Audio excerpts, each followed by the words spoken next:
All right, well, welcome back to everybody who's here at Palmer Commons and those folks who are joining us on the live stream.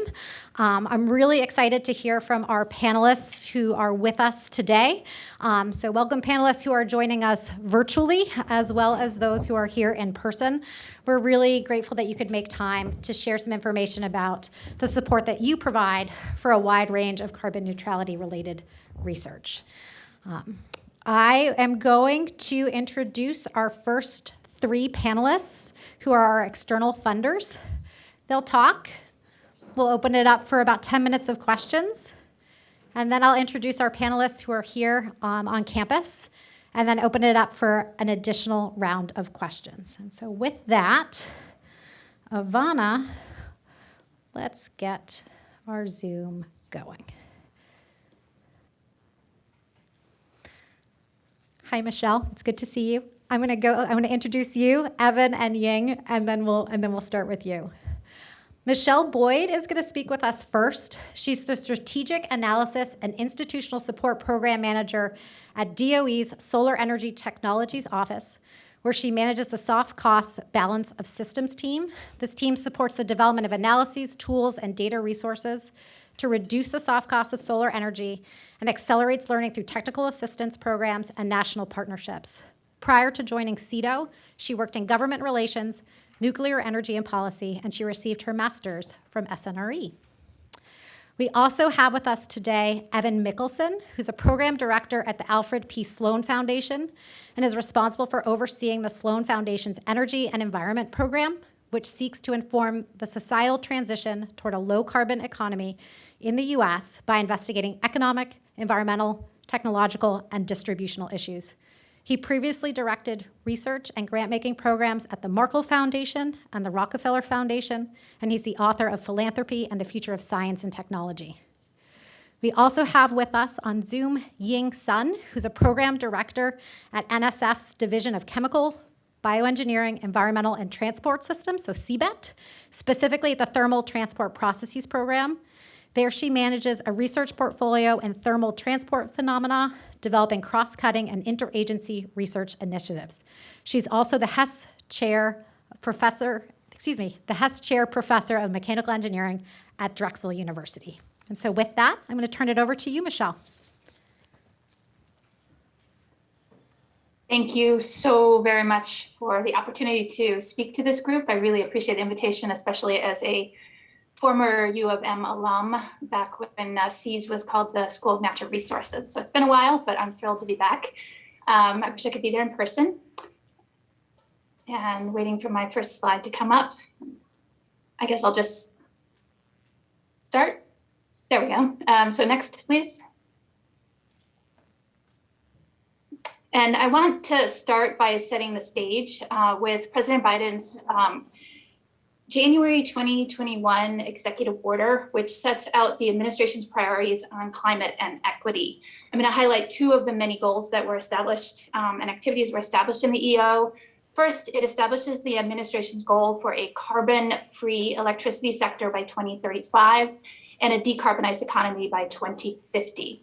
And second, the EO establishes the the Justice 40 initiative, which sets the goal that 40% of the overall benefits of certain federal investments are to flow to disadvantaged communities. And those investments do include clean energy and energy efficiency.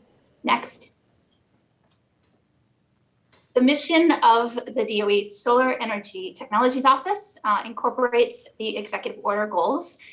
And that mission is to accelerate the advancement and deployment of solar technology in support of an equitable transition to a decarbonized power sector by 2035. And if you hit next 3 more times, there will be 3 more boxes. I forgot to take out this. There you go. So in order to do this, our projects and programs conduct research to reduce the cost of solar electricity, making it affordable and accessible for all Americans. It enables solar to support the reliability, resilience, and security of the grid, and it supports solar job growth and manufacturing. Next. So this eye candy is DOE's organizational chart. And the Solar Office is under the Office of Energy Efficiency and Renewable Energy within the green box there. It's in the yellow box within the green box. And that yellow box is within the Office of Science Innovation. I also want to note that there is a new Office of Energy of Infrastructure, and particularly within that is a new Office of Clean Energy Demonstrations within that chain of command. DOE is in the process of this reorganization as a result of the significant funding that we got from the recent Infrastructure Investment and Jobs Act. It's also called the Bipartisan Infrastructure Law. And I'll talk a little bit more about this later in the presentation. Next. SETO has 5 program areas: PV, concentrating solar power, and systems integration are 3 programs that are focused primarily on hardware solutions. Our manufacturing and competitiveness program is focused on bringing solar-related technologies to market and increasing domestic manufacturing.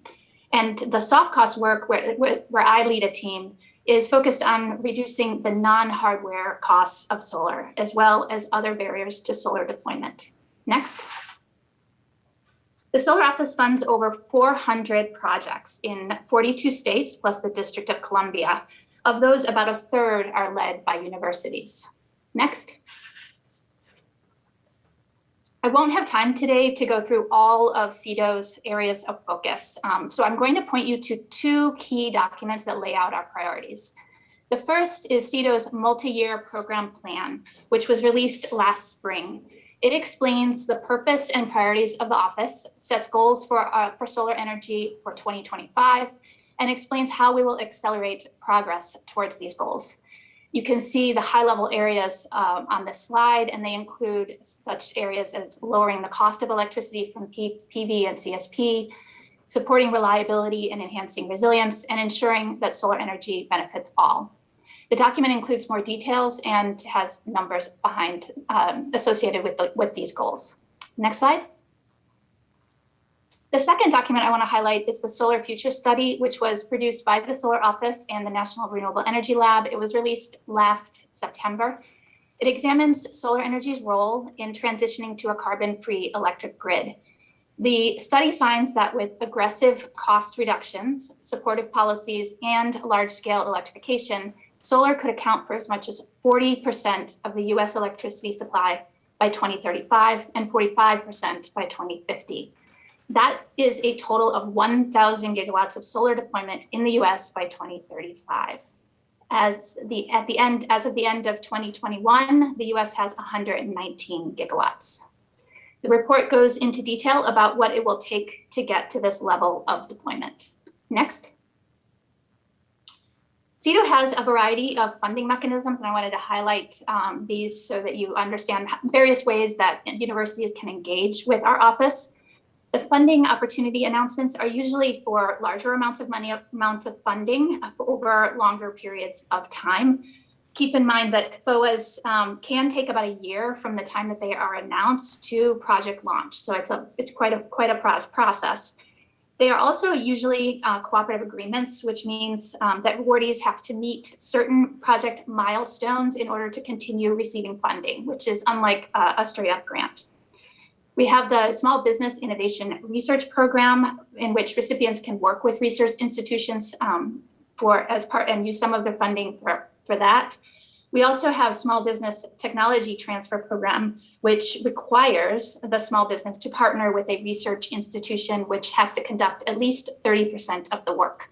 And the principal investigator for these STTRs can be employed by either the small business or the research institution. Our prize program is they incentivize innovation through competition with others, and the winners receive funding and or national recognition. We are currently running 2 programs, and I'll just highlight, because of time, I'll highlight the Solar District Cup, which might be interesting for those of you who work with undergraduates. This prize challenges multidisciplinary student teams to design and model optimized distributed energy systems for a campus or urban district. And then finally, our technical assistance requests for proposals that can either be issued through DOE or the national labs are looking for experts to provide technical assistance to stakeholders on specific issues. Next.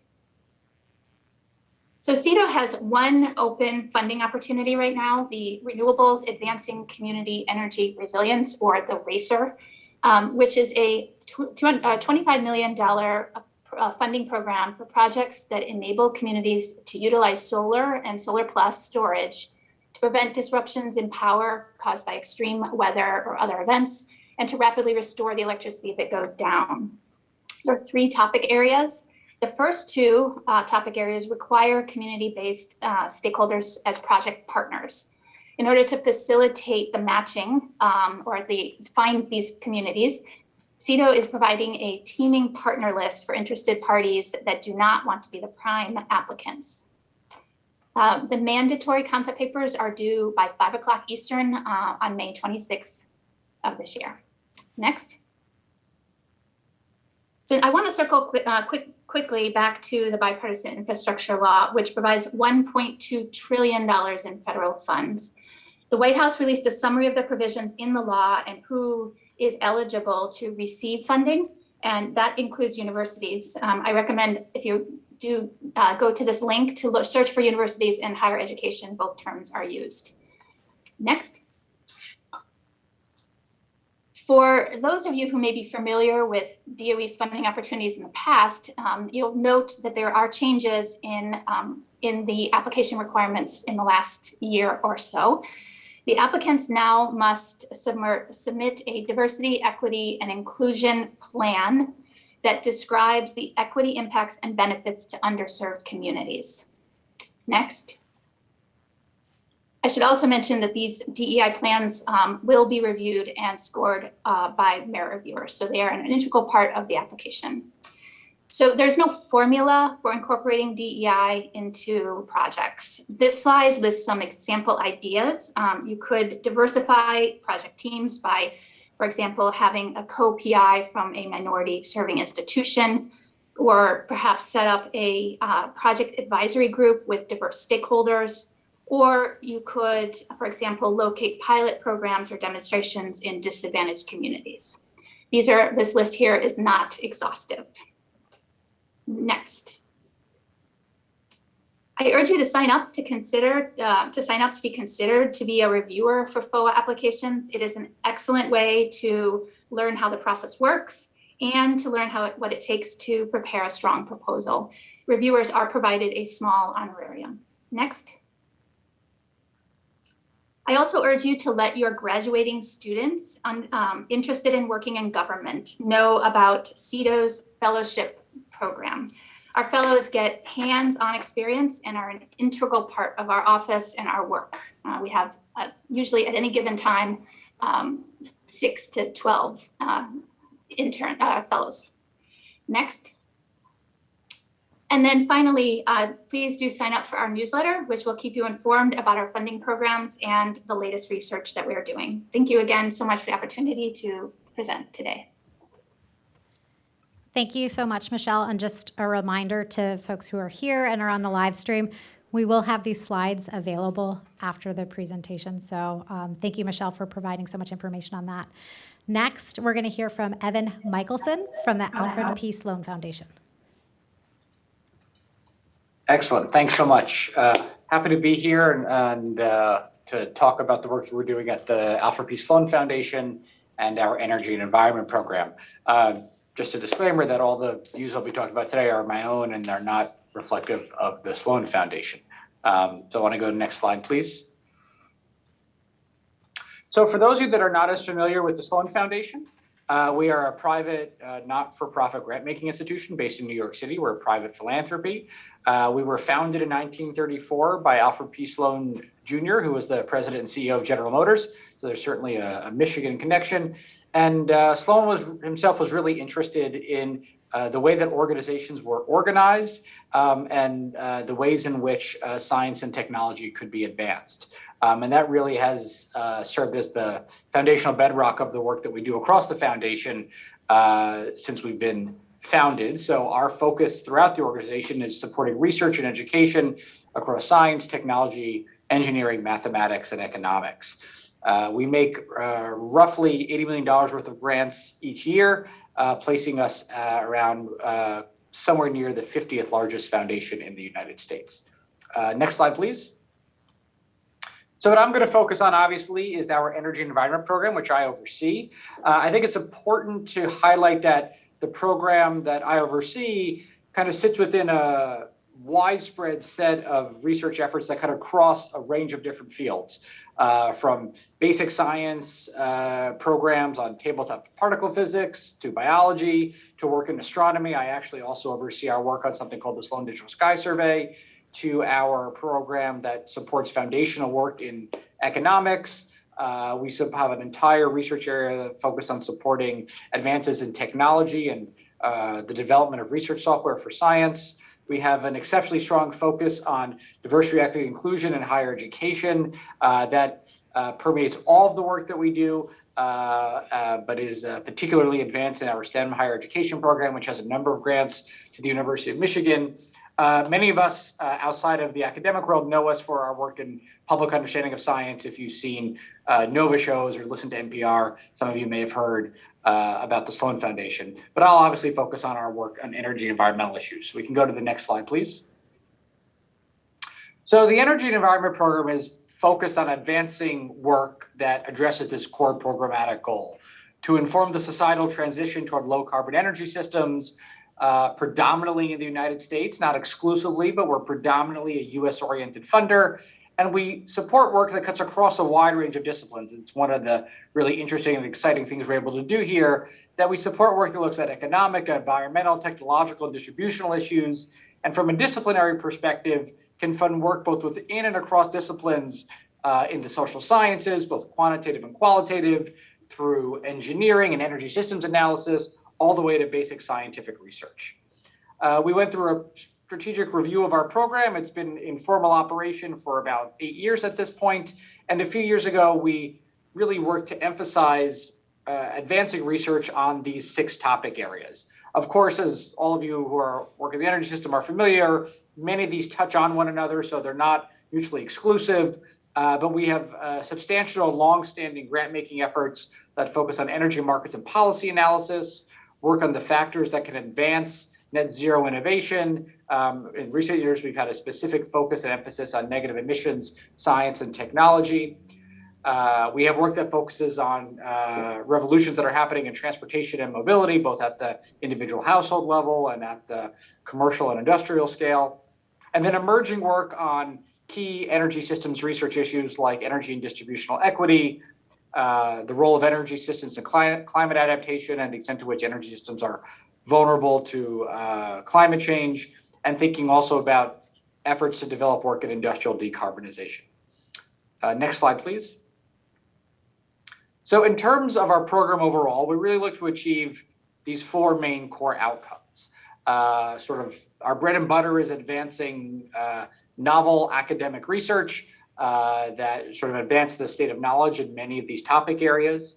We have an emphasis on training the next generation of scholars and practitioners throughout the work that we support.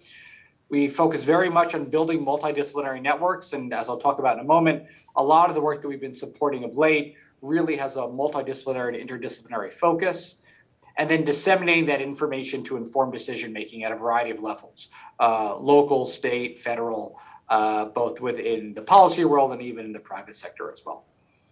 So the approach that we take to many of our grants is really emphasized by these next few bullet points. So especially since our strategic review a few years ago, more and more of the awards that we make and the grants that we support focus on advancing interdisciplinary, integrative, and collaborative research, both interdisciplinary within universities, across universities, across connecting the social sciences and engineering and the natural sciences. And I think one of the benefits of funding provided by the philanthropic sector is that in many cases, we have a slightly easier time of supporting interdisciplinary research sometimes than is the case with government funders. We look for projects that are led by early and mid-career researchers. That's something that we've emphasized of late, especially in some of the open calls that we've held recently, which I'll talk about in a moment.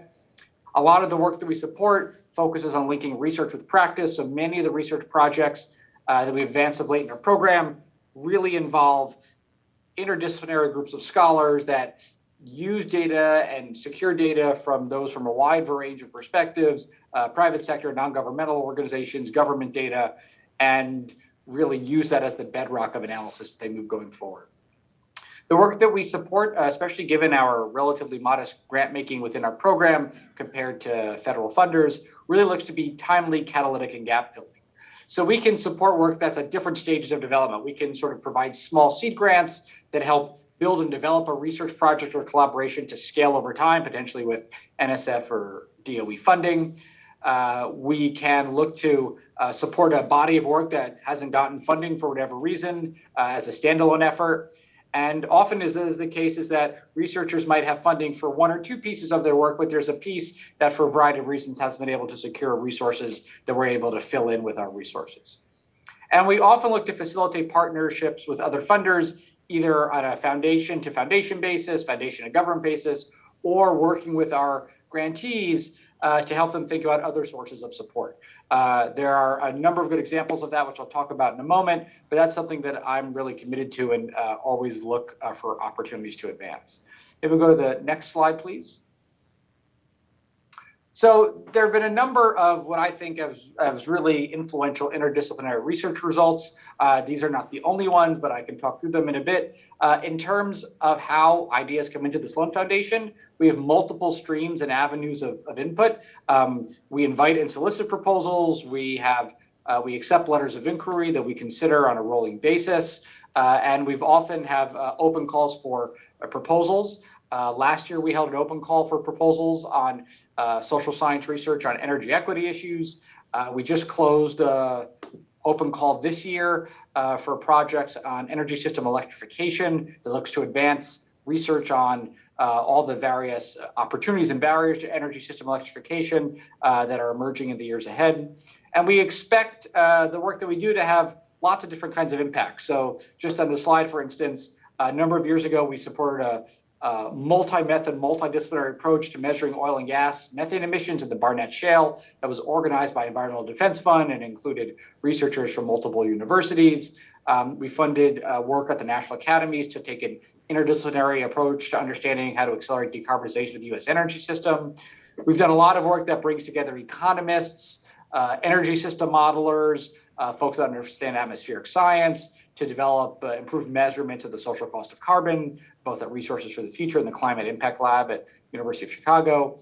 We've partnered with other foundations at the bottom left with work on, for instance, negative emission science, with our partners at Research Corporation for Scientific Advancement, which is a foundation based in Tucson that has what they call Scialog discussions where we could see new research. Two exciting ongoing efforts. One is that we've renewed funding for over the past few months. One is something called the Network for the Digital Economy and the Environment, which looks to advance research that understands how energy systems are intersecting with platform technologies, the issue of AI in energy systems, blockchain, and the ways in which energy systems are being impacted by advances in the digital economy, and then work to understand how regional transmission organizations are being impacted and understand governance systems across there. And we often look for opportunities for policy impact. This is an example where Dr. Catherine Hausman has really had an impact in her research influencing some policy at the state of Washington. So I'll stop there. Sorry for going over a little bit and look forward to hearing your thoughts and questions. Thank you so much, Evan. Now I'm going to turn it over to Ying Sun at NSF. Hello, everyone. Really great to be here. And today I'm going to talk about from my perspective as the program director in the Division of Chemical Bioengineering Environmental Transport Systems under the Directorate for Engineering, some funding opportunities in climate change solutions. Next slide, please.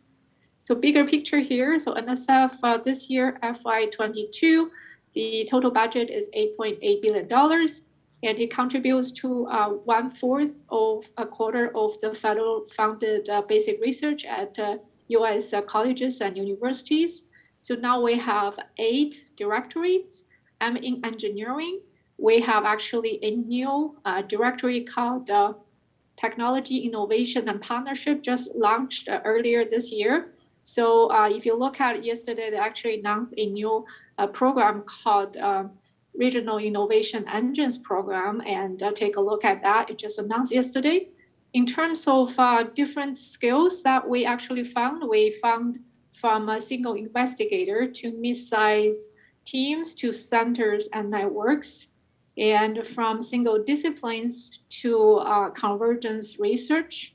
From career stage-wise, we found undergrads, we found graduate students through graduate fellowship program, and postdocs to early career and mid-career to later career, really across different stages of career-wise.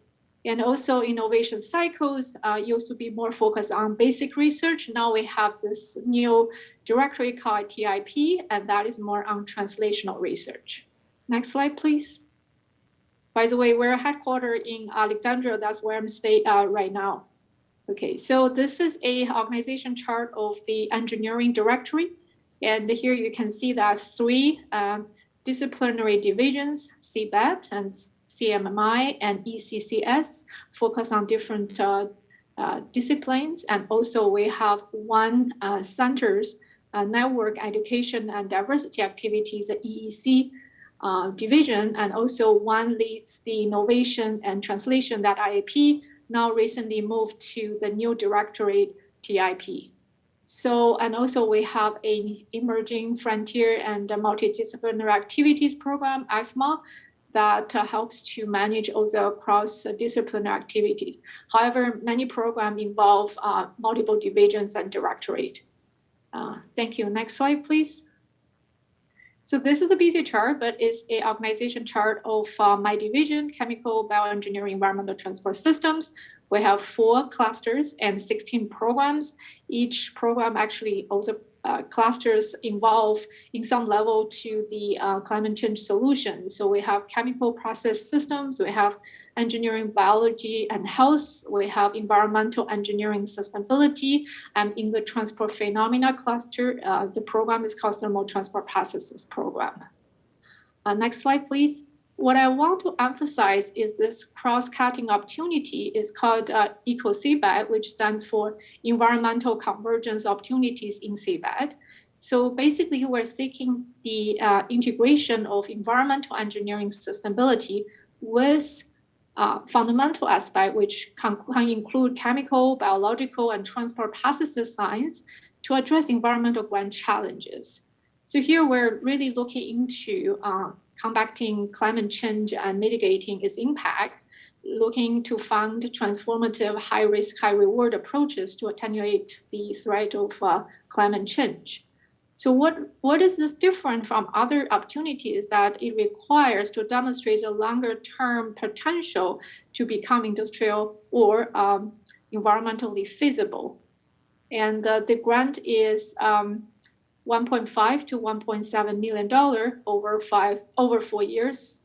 And you can do a competitive renewal for 4 additional years.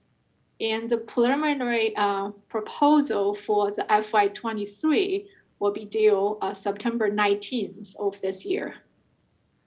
So some of the project actually funded using this mechanism. This is the 3rd year now. We started FY20. Some of the project, including a holistic effort to decarbonize diesel for heavy-duty transportation, targeted combustion, and exhaust catalysts, and research to improve life cycle performance, and including also sustainability from the bottom up, a holistic solution to balancing the nitrogen cycle, a project like that.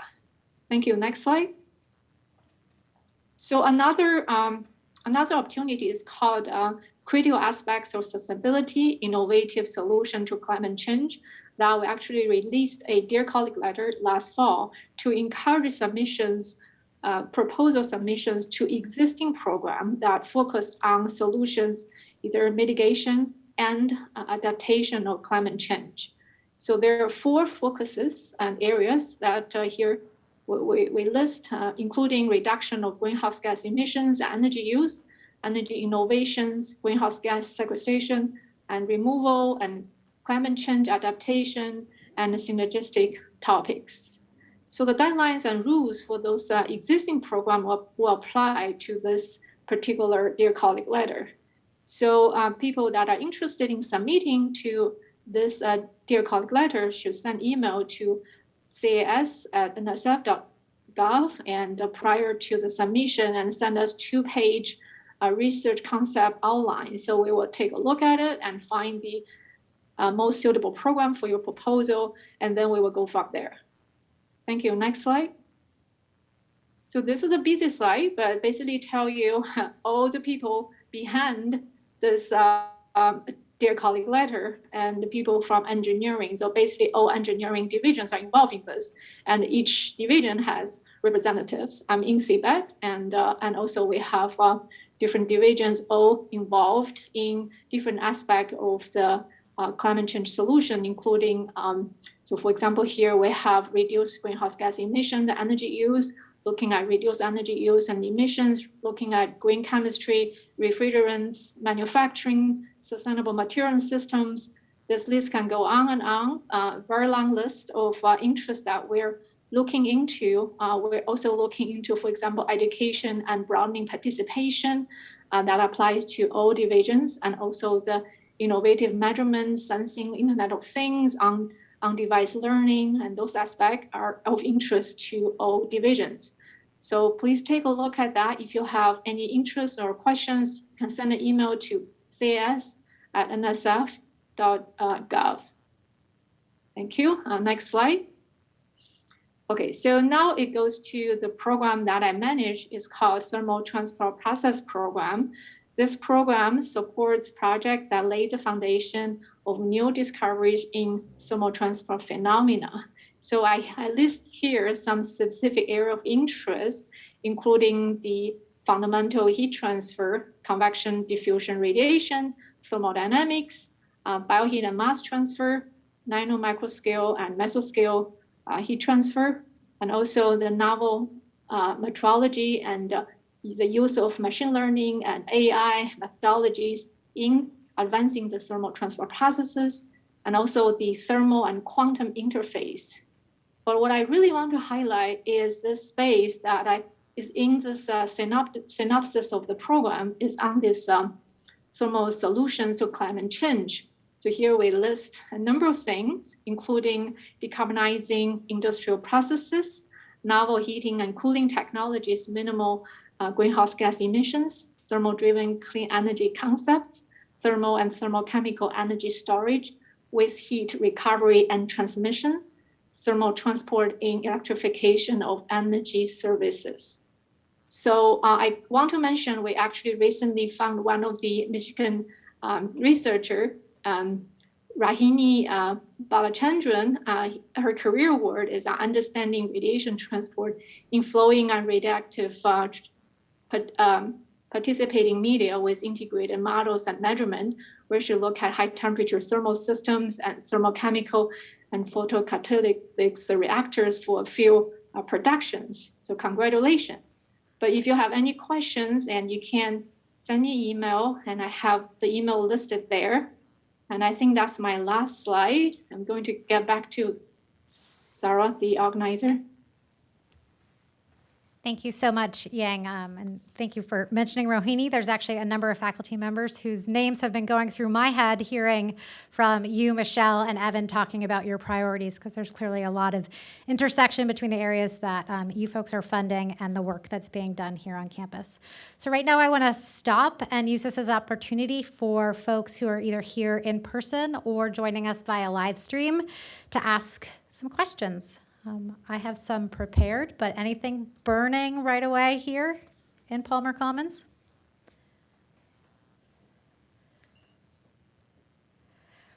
Well, while you're thinking, I'm going to turn to you, Evan, and ask you a question. Could you talk a little bit more about the sort of balance between how often you're putting out specific RFPs versus sort of responding to a broader set of ideas that are actively proposed through letters of inquiry? Kind of let us know how that process kind of balances out. Sure. Yeah, happy to. And, one thing I'll say is that there's a sort of old adage of the philanthropic community that if you know one foundation, you know one foundation. And every foundation is very different in what they fund, how they consider submissions. And you have a wide range of examples, right? You have some foundations that only do open calls, all the way to foundations that don't take any letters of inquiry at all and just solicit proposals. You know, for us at Sloan, I think we try to strike the right balance across all those different streams of input. So over the past few years, we've tended to have 1 or 2 open calls in our program. We have letters of inquiry are able to be considered. You know, as you can imagine, we get lots of submissions to our open calls and lots of letters of inquiry. So we're not able to consider a large fraction of them, unfortunately, but we often do keep them on hand in case priorities change or things come up. So they are always kind of held in mind, even if we're not able to provide support.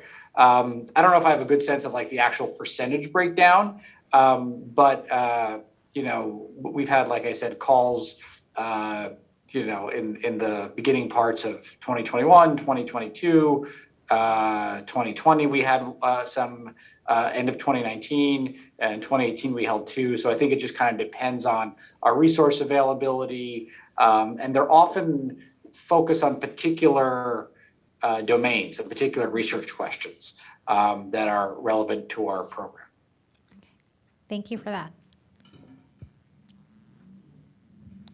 I'm going to ask Michele. I think, Michele, this is sort of most appropriate for you. Can you talk about opportunities for research that cross sectors and technologies? So somebody that's interested in solar, but also other technologies. And, you know, Ying and Evan, you know, feel free to jump in as well. But, you know, people who are interested in wind and hydrogen or carbon capture and utilization storage and renewable energy, and kind of what those cross-technology, cross-sector projects look like, and what opportunities might be available.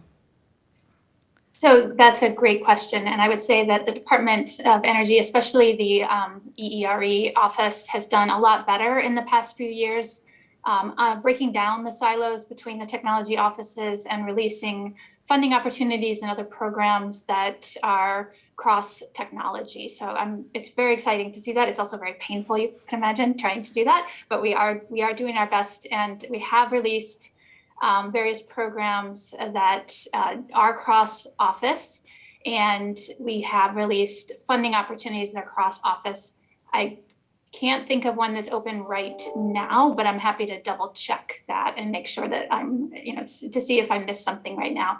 But I can give an example. A few years ago, we released a funding opportunity called Empower, and it was released between 3 or 4 of the ERE offices on workforce questions related to technology. So training of firefighters or code officials on understanding you know, what they need to do, what they need to know with all these new technologies coming to their communities, for example. And so that's just one example of ways that we are working together. So it has definitely, and I expect and am seeing that it's going to grow, the cross-office work. So it's very exciting to see that, especially given that our stakeholders don't look at the world through, you know, a lens of only solar or only wind.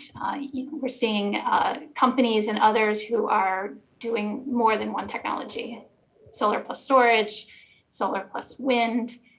So it's exciting to see this, and we are responding. Great. Ying, Evan, do you have anything you want to add to that? Ying, why don't you go first? Oh, sure. So NSF, we're one building, and we have all disciplines together. So we have a lot of cross-cutting opportunities in the space, for example, for data ecosystem, and in the space of AI, in the space of climate change solutions, and of course clean energy. We have all kinds of a lot of materials development, and with engineering aspect, and also computer science in terms of data ecosystem. So just a lot of collaborative interdisciplinary opportunities. Yeah, just to add on that, we're working at a smaller scale than NSF and DOE, but I think in a similar vein, as I mentioned before, we have a lot of flexibility to be able to consider interdisciplinary work. I mean, like I said, our program is now sort of largely centered on advancing work with that perspective, both within academic disciplines and research that might be more, community engaged or publicly engaged or engaged with, data collection analysis with folks from the private sector or government. So something that we look at as kind of a hallmark of a potentially competitive proposal. And I think more and more, obviously the way to solve a lot of these big questions and challenges is to do that kind of interdisciplinary research. And I think you're seeing that reflected in funding priorities, both at the philanthropic level and at the government level. Great.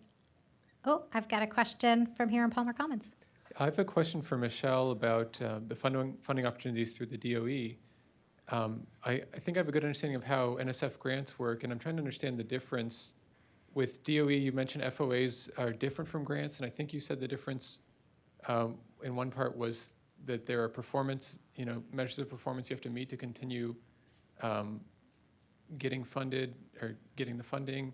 And you might have also brought up cost sharing. Can you explain more about DOE grants? Absolutely, and I have to qualify that I know nothing about NSA grants. So anything I say is only about us. And so we put out a funding opportunity announcement, which we call a FOA, and then give potential applicants a certain amount of time. Usually we require concept papers. Sometimes we require a letter of inquiry before that, but we haven't been doing that lately.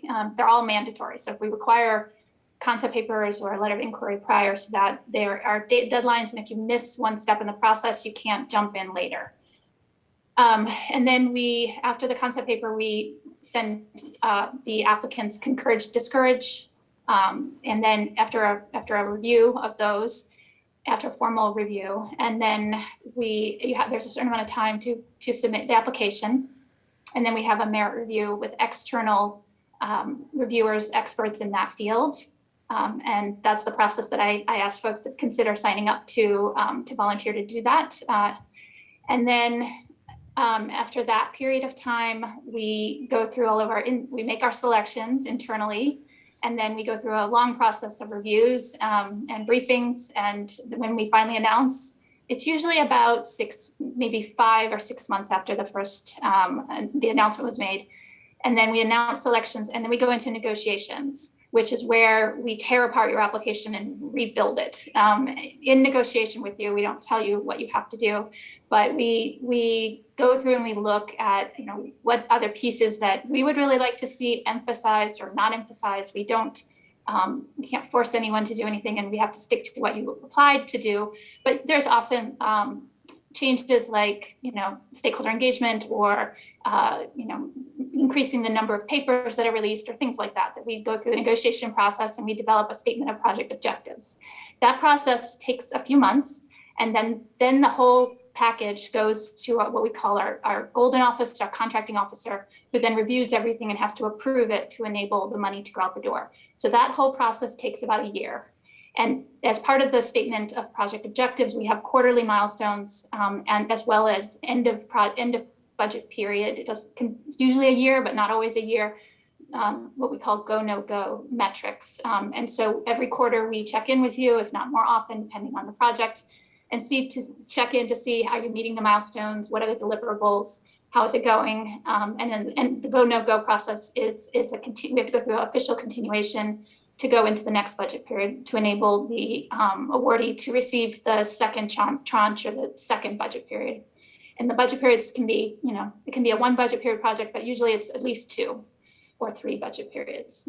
I hope that answers your question. Thanks, Michele. I have a follow-up question for you. Michele, this is Volker Sick, the University of Michigan. We observed quite frequently that the fuse for FOA responses is really short compared to NSF, where you have months or even over an annual cycle. So I think a lot of people would appreciate your thoughts on how can you better prepare to anticipate what you might going to fund. Because the 6 weeks or sometimes even less that are available to prepare a fairly detailed, complicated proposal is often a deterrent for applicants, or at least leads to failure. Thank you. I missed a little bit of your beginning, but what I caught was that the application is long and challenging, and 6 weeks isn't long enough. Right, exactly. And that's the gist of it. We hear that a lot. changing our funding FOA process is not an option for the solar office to do unilaterally, though we do recognize it does cause potential great projects to not make it in the door. So we recognize that, which is why we have other opportunities for stakeholders to engage and receive funding. That being said, that for strictly research projects, the FOA tends to be the best format. And so the best way to know what our priorities are, and we also, unlike I think other parts of government, cannot signal what we are actually going to put out in terms of a funding opportunity before it goes out the door. So that also is constraining on our part as well as on the part for our stakeholders. So I think the best way to look and see what we might put out next is to look and see what we've put out on those two documents that I highlighted in my talk today. Those are our priorities. I would also take a look and see what we did the previous year, because we are, not necessarily, it gives the sense of where we are in our thinking and what might come next. So we're, may or may not put out the same topic, but it certainly gives you a sense, if you look back several years, of what kinds of things we've been looking at. Given that a FOA takes a year to basically announce and finalize, we tend to juggle topics so that we don't have one FOA of the exact same topic landing on top of the FOA that we haven't even finished selections on.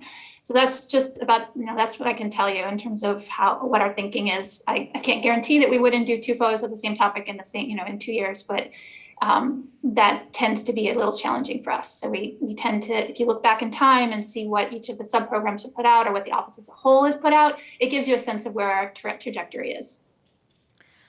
We have more questions, but I want to turn it over to our panelists who are here with us at Palmer Commons. So Ying, Evan, and Michele, please sit tight with us. We'll have more questions after our panelists talk here. Next, we're going to hear from Nick Miller, who's the Associate Director of the Corporate Research Alliances team at U of M's Innovation Partnerships, formerly Tech Transfer. He helps large organizations develop long-term strategic research engagements within the university and comes from a vast background of corporate relations and marketing. After Nick, we'll hear from Jill Jiveden, who's the Director of Research Development at U of M's Office of the Vice President for Research, where she leads proposal management and editing services, facilitation of ideation and strategic planning, and various workshops to improve grant quality and build research capacity. She currently manages the Bold Challenges Initiative, which aims to integrate social and technical sciences from across the university. And then we'll hear from Volker Sick, who's the director of the Global CO2 Initiative and a professor of mechanical engineering. He leads the day-to-day operations of the Global CO2 Initiative, while his personal research focuses on accelerating the deployments of CO2 utilization technologies to find sustainable decarbonization solutions to help address the climate crisis. So with that, I'm going to turn it to you, Nick.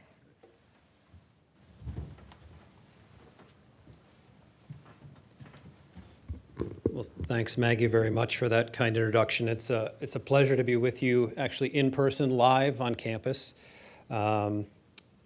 It's unfortunately not too pleasurable to still find parking on this campus. I thought COVID might change that, but apparently not. So as Maggie mentioned, I'm Nick Miller. I sit in the Office of Research, specifically within the Innovation Partnerships team.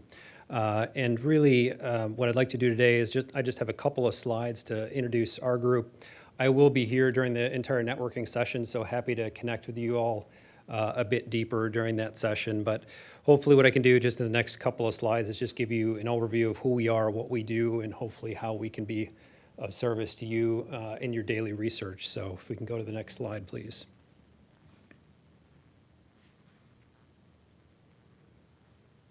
So innovation partnerships might be a new concept to many folks here, and we are. We're only about 7 months old, and so this new group really is a rebrand and a refresh of the existing services that were provided through the former Business Engagement Center, which focused mainly on corporate research support, and the Office of Technology Transfer, which provided mainly licensing and venture service activities for the campus. So effectively, you can think of this as a little bit of a suite of services for faculty looking to engage really in any portion of kind of industrial engagement or commercialization for their own research. Slide, please. So this is kind of the main thrust of our group. I am part of the alliances team on your left there, and our focus essentially is on supporting sponsored research opportunities with industrial partners. And most of you know, I think U of M has a pretty long and storied history with industrial engagement. About 1 out of every $10 in external funding actually comes from industrial partners. So we have quite a history there, and we'll talk a little bit more about this alliances group on the next slide. But we do have sorry, that wasn't a cue. We just need to go back to the next one. The licensing group in our office focuses on, I guess, what I would call kind of traditional licensing services for faculty members. So these are folks who have invention disclosures on file with our office and are looking to partner with an external entity to commercialize and transfer these technologies into the marketplace. So we have an entire team of professionals who are looking at commercialization strategies. They're looking at potential IP protection through patents and a whole host of activities related to licensing to the outside community. And then our ventures team in the office is really focused on faculty who may want to start their own venture. So we have a suite of services under that umbrella, including mentorship and residence programs. So these are folks who have actually been embedded inside of startups before and have actual startup experience that work hand in hand with the faculty to help support their ventures and move them along. We also have access through these services to both internal and external funding, seed funding to help these ventures along. And we even have a co-located space up in the NCRC through our Startup Accelerator for space for startups who need space to kind of get their feet under them. So lots of services through that branch of our office as well. So we can go to the next slide. So just a little bit more about the kind of the expanded scope of service that our office offers kind of under the corporate research support side. So I mentioned I'm part of the alliance management team. So the alliance management team, you can think of large scale, as Maggie mentioned, large scale folks who have research relationships with the U of M, multifaceted, typically multi-PI. Many of these are anchored by a master research agreement with the University of Michigan. This other branch of our office, the corporate research support, is really a new and I think a kind of an untapped market, but we saw this as a need when we were going through the customer discovery portion of our rebrand. And that is an opportunity to work really closely with faculty who are right on the front end of doing industrially funded research. And so what we saw was an opportunity to specifically work with faculty who needed some very kind of white glove service with regard to IP protection and some upfront negotiation help on that end. And so we have an entire support team who's now focused on that portion of the engagement as well. So that is really just a nutshell of what it is we do, and look forward to connecting with many of you during the networking session.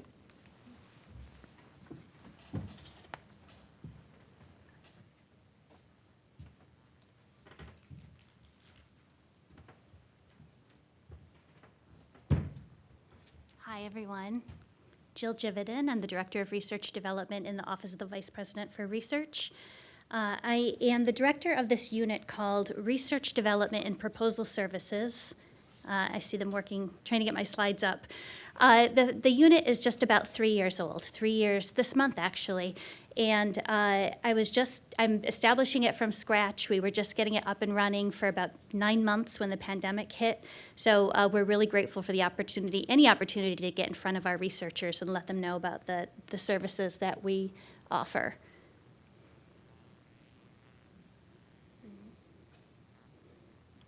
So research development is a growing field nationally.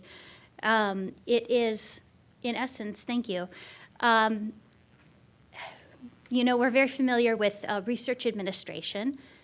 Research development, in essence, is any kind of service, tool, resource, workshop that's going to help researchers be successful in obtaining external funding. Next slide, please. Many of you are familiar with the research administrators that you work with to get your proposals in. These are the folks who are experts in compliance issues and budgets and contracts, right? They're making sure every I is dotted and every T is crossed. We work really closely with them, and some of our colleagues do both research development and research administration. Research administrators think of their work as pre-award and post-award, right? What you do for the application before it goes in for submission, and what happens once the funding gets here.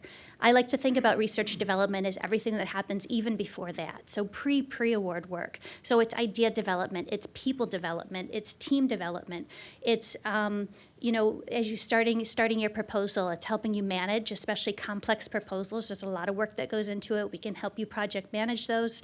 Many of us have strong writing backgrounds, so we can write pieces, supporting documents, letters of support, do outreach to your external advisory boards, or set up a review process so that you're getting feedback before you even submit the proposal. So there's a lot of things that we can be doing to increase the quality of the proposal before it goes in, and particularly in the large-scale proposal space. Next slide, please. So all of the slides I have here, I think I have 8 slides in 7 minutes. I think that's the Michigan way. Everything that's in here is on our website. So you can go to our website, and it lists all of the things that we offer. So even though our team is new, OVPR has been managing for many, many years internal funding programs. It's now called the Research Catalyst and Innovation Program. We have a planning grant. I believe those are due June 1st. Where you can get some seed funding to develop a large-scale proposal and get support from our office to help, engage team members and develop your ideas. We coordinate limited submissions. For those of you unfamiliar, those are funding opportunities where we are only allowed to submit 1 or 2 applications from the entire university. And so we manage those processes to make sure we are only submitting the 1 or 2 applications that we're allowed, and that we're not falling all over each other to get those in. We will consult with you about funding opportunities that are the right fit for the work that you want to do, for the goals, for your research goals, and we'll do searches for you. Any kind of workshops, we have tons of recorded webinars available on our website, things like grant writing, understanding the review process, understanding different kinds of funders, how to plan your proposals over time to make them more competitive, and the legwork that you need to be better prepared. Online resources. We just had one launched in the record this morning, which is around large-scale proposals. It is a whole, what to do over a 2 to 3 year period to develop something, including developing your team and external partnerships and all of the work that needs to be done in order to best position yourself to be successful. And as Maggie pointed out, we also are facilitating interdisciplinary collaborations through Bold Challenges, but we can do those by request as well. If you have a team of people or you want to engage a large group of people, even a small group of people, we can coordinate that for you. And some of us are trained up in strategic doing, which is an agile strategy method that helps you plan long-term. Next slide, please. So there it is, a link to the roadmap for large-scale proposals, the proposal management things that we will undertake, peer review, right? We can help you, we call them pink teams and red teams. Pink teams are very, very far in advance, where you're getting feedback around your very preliminary ideas to help shape the components of those proposals or what you plan to put in your proposals. Red teams are when you're very close to submission and you're getting feedback from, mock reviewers that will help you revise your proposal before you actually submit. And then editing. And we are not all subject matter experts. There's no way that our small team could be experts in the diversity of research that we have here. But we are trained up as editors and as writers, and we will review your drafts for clarity, consistency, organization, grammar, sentence structure. Does it make sense? Is it compelling, etc. Next slide, please. I'm really excited about this. There are not many offices, to my knowledge, offices of research around the country that offer graphic services. We are piloting a full-time graphics artist who is devoted to research proposals. She will work with you, do several iterations of whatever kind of visual that you want for your project, and often will tie proposals together thematically so that it looks like a really beautiful package. All of them kind of fit together and can use complementary colors and all of those kinds of things throughout the proposal as well. The services are free right now, as of right now. We'll see how the pilot goes, but she is amazing and very talented. Next slide, please. We already mentioned ideation and team development. We have a worksheet that's available online as well. This is one of our resources called the Collaboration Planning Worksheet.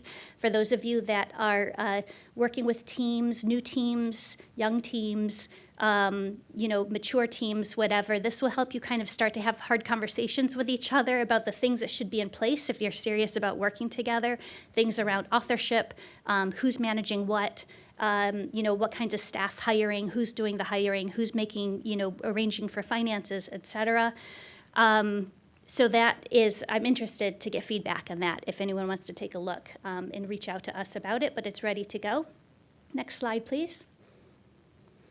Other resources that are available. We have toolkits. Any of you going for equipment grants, instrumentation grants, these are all things that we could be getting more of at the University of Michigan. So we have some slideshows, we have templates, we have examples of successful proposals.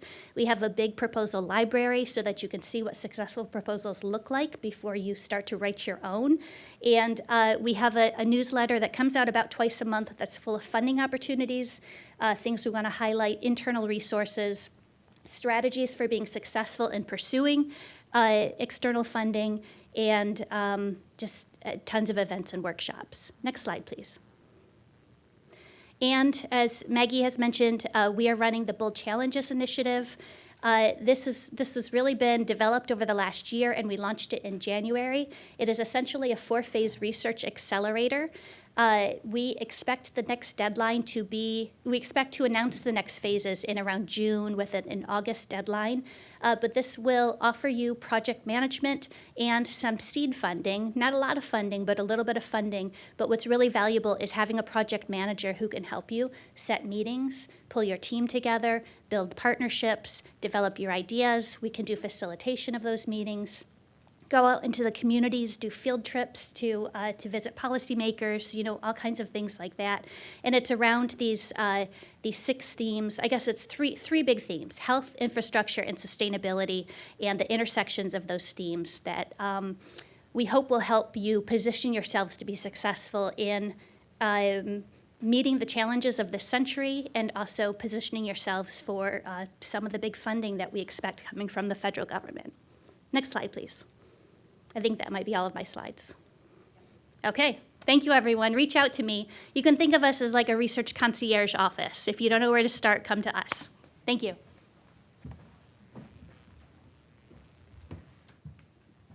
Thank you. So while I wait for my slides, let me tell a little background story about the Global CO2 Initiative. We're actually about 6.5 years old. Started out as a not-for-profit company in San Francisco. And 4 years ago, that effort merged with a seed fund program that came out of the former Energy Institute here at Michigan, the Beyond Carbon Neutral program. And that became the Global CO2 Initiative at the University of Michigan. So in the next slide, I'll summarize what we are about. And we are not about decarbonization, to be very clear about this. Our work helps to decarbonize our economy in terms of adding carbon to the atmosphere. Right? So we work with carbon coming out of the atmosphere, sticking it into building materials. We also create products that replace carbon-based products made from petroleum. So let's make no mistake. Life doesn't work without carbon-based products. Right? We're looking at how can we make that actually work in a benign way. And it includes a lot of facets. Not only research, technology development, it needs the money for it to create the markets. It also needs policy support like any other technology that needs to see the light of day.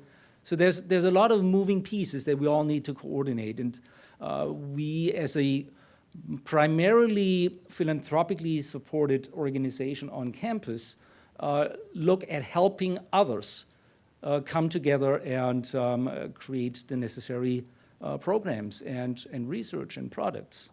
And that actually also includes tech transfer, or now the innovation program that Nick just talked about. Dick really just walks in. He is fully engaged with us in promoting some of the great work that's going on here on campus. So my next slide, and I only have 4 slides that I try to present in 7 minutes.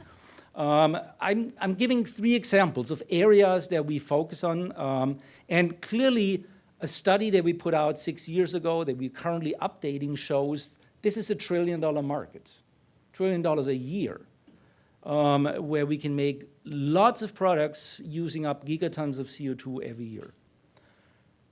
But it's a new industry that doesn't exist by and large. So we need to train the people. And of course, this happens here at the university, but also beyond. So we're looking at how we can make that happen. This Innovation for Impact Climate Change course is offered through the Center for Entrepreneurship and engages with emerging companies and hand-selected student teams from across the university. Very successful. We had piloted this program 6 years ago, actually with autonomous vehicle technology, and branched out into other areas. Then, of course, like we all do here at the university, work with our fantastic students in independent studies. And that's an incredible way of getting them curious, getting them embedded in a broad range of activities. And that also shows sort of how powerful our organization is on campus as a university. We advise students in the business school, in Cs, and whatnot else. So it's really merging all these disciplines in very elegant ways. We have summer internships. Susan Fancy leads one this summer to look at the role of carbon offsets and the opportunity of carbon offsets here in the Great Lakes region. We've done summer internship programs across multiple universities. And that's another big thing that we're doing. We work with partners not only here on campus, but across the academic landscape. That includes actually a couple of universities in Europe. If we're fortunate enough to have money that we can spread, we are actually even funding. And these multi-university projects are examples of that. And then lastly, what was truly exciting about 2 years ago is undergraduate students approached us and said, we want to be engaged in this space. We want to learn more. How can we do this? Can we form a student club?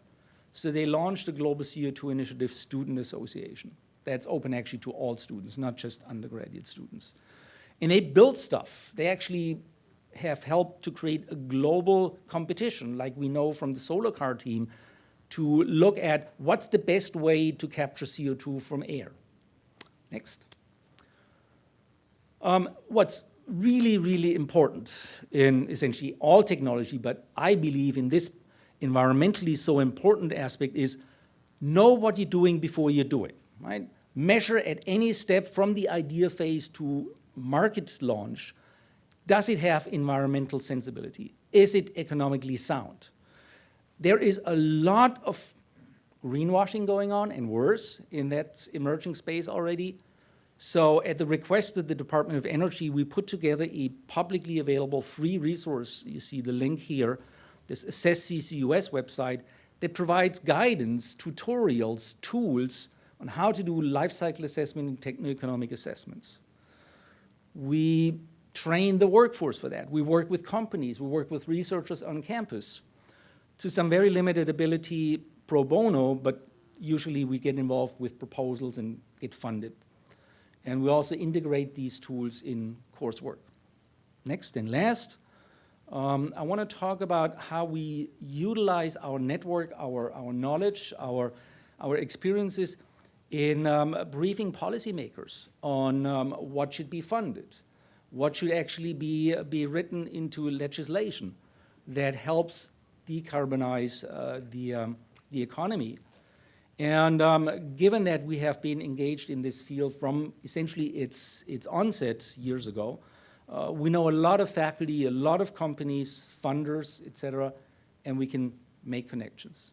That has really been one of the sort of unusual efforts that we take as a faculty-led program on a university campus. But I think it's not only a lot of fun, but I think it also begins to show tractions. And in a second attempt, hopefully more successful than in a first, we're in the midst of developing an engineering research center pre-proposal, which was built in its current stage actually as part of this Bold Challenges program. So we're one of the guinea pig groups that went through this. It was a fascinating experience. I mentioned that this is $1 trillion market a year. How do we know this? We've done a comprehensive study 6 years ago. We're currently doing the same type of study again to release in the summer.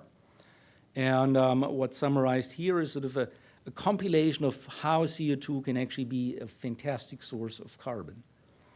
And I think I'll stop here because we're technically over time, and I have a Bold Challenges meeting to go to at 4, so thank you. Thank you so much. We have packed a lot of information into the last 70-ish minutes. I want to be cognizant of, especially of our external partners' time. I'm sure that you have things to go to, so if you need to sign off, please do. For anybody who is here in person or is joining on the live stream, if you have follow-up questions for any of our external panelists, let me know, and I can let you know the best way to reach them or pass on the questions.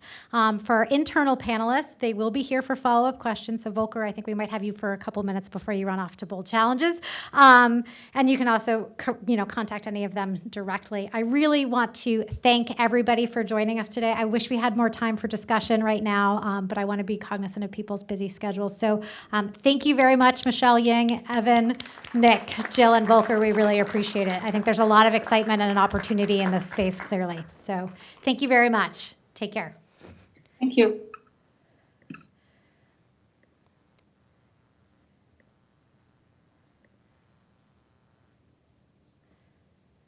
Kind of with that, I'm going to wrap things up today. I also want to thank everybody who's here for joining us.